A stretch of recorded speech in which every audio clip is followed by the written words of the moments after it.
What you just saw there was a demonstration of the power of illegal fireworks. I'm Chuck Emmert. Welcome to City Update. We're here today at the Phoenix Fire Training Academy. It's fireworks season around 4th of July, and we're showing how the power of illegal fireworks can cause damage. With me today is Brian Scholl, Deputy Fire Marshal with the Phoenix Fire Department. Welcome to the show, Brian. Thank you very much. So, Brian, we know that some types of fireworks are legal in Arizona. Let's talk about those and see what we have here. Okay, so all the fireworks that you see now in the stores and in the tents, those are the permissible ones. That's what you can use now through July 6th. They're the ones that stay on the ground. They may have little sparks come out, but pretty much they stay on the ground. Because our rule of thumb is if they go up in the air or explode, they're illegal. So the ones you find in the stores, we've actually looked through all the stores and all the tents to make sure what they're selling is what is permissible. And you can use that now through July 6th. So even though those types of fireworks are permissible, there's still danger inherent with them. All these permissible fireworks, even though you can use them, they're very, very dangerous, very, very hot. We talk about sparklers. You can buy sparklers and kids play with sparklers. Sparklers can actually cause third-degree burns. They can actually, we should do a demonstration today where they actually burn clothing on somebody. So we want to make sure that everyone understands sparklers are really dangerous and they need to take steps and have adult supervision when playing with sparklers. You make a good point there, adult supervision. We don't want children using fireworks. Never want children using fireworks, always adults. If you're going to use the permissible fireworks, there's a few steps and a few tips we want to kind of talk about right now if we could. Of course. Now, you mentioned some of the demonstrations that happened earlier. The clothing is an important factor. Clothing is a very important factor. Make sure it's non-flammable. Make sure it's cotton-type clothing that's not going to burn. Make sure you got long sleeves, pants, closed-toed shoes, just in case something were to happen, you don't get burns. Because a lot of people actually get burns on their feet because they're not thinking about it in the middle of summer wearing flip-flops. Closed-toed shoes, those are very important, as you mentioned, in the summertime, and we wear open-toed shoes a lot of times like that. Also at gatherings and things like that where people are having a good time, they may be drinking, enjoying a little bit of the holiday festivities like that. That can be a danger sign as well. It can always be dangerous mixing alcohol with fireworks or any of the other dangerous things. So make sure whoever's going to use the permissible fireworks hasn't been doing the drinking, and he's the one that's going to actually do the fireworks. Make sure that your people that are watching your show are at least 15 feet away from you and on one side of you, so you know exactly what they're at.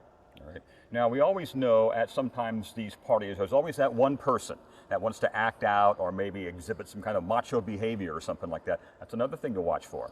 Yeah, that's going to happen, and you just want to make sure if it's your house that you're in charge, and you tell them that I'm in charge of the fireworks and have everybody else stay back, because it's on you to make sure that what you're doing is safe at your house.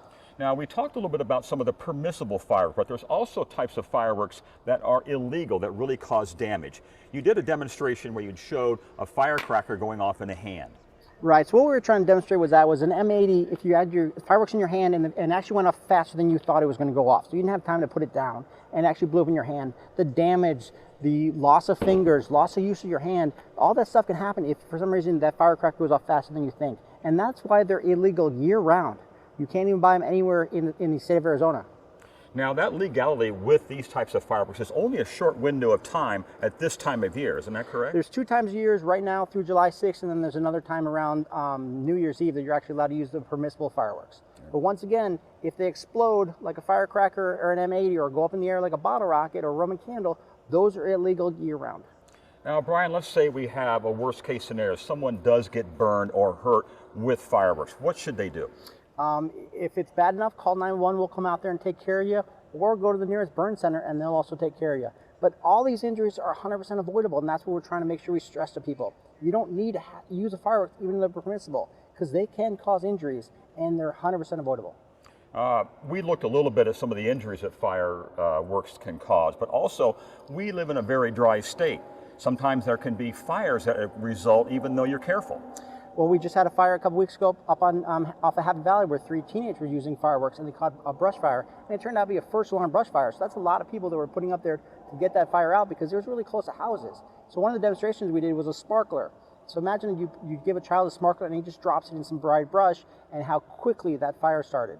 And imagine that that's your house. Now it's going towards your house. Now you lose your house just because of the fireworks. Yeah. That's why we're telling everybody you don't have to use fireworks. Yeah, and that can be a big part of the damage right there.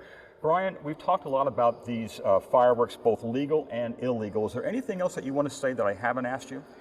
We do tell people if they have fireworks and we're telling them not to use it, now they have these fires, what should they do with them? they can bring fireworks to any fire station, and we'll actually accept them and actually go with the Phoenix Bomb Squad and actually get rid of them legally and safely. Okay, great. Well, thanks for having us today out here for the demonstration. Thanks for being on the show. Hope you have a safe and happy 4th of July. Thank you, I appreciate it. Thank you. So, fireworks, legal and illegal, they have to be handled with just the legal fireworks, and they have to be careful with that for brush fires and injury. Now, there's plenty of options for legal fireworks show in the city of Phoenix. Our fabulous Phoenix 4th at Steele Indian School Park is a wonderful fireworks display that you can watch all for free. So, that's our city update for today. I hope you have a very safe and happy 4th of July. I'm Chuck Emmert. Thanks for watching.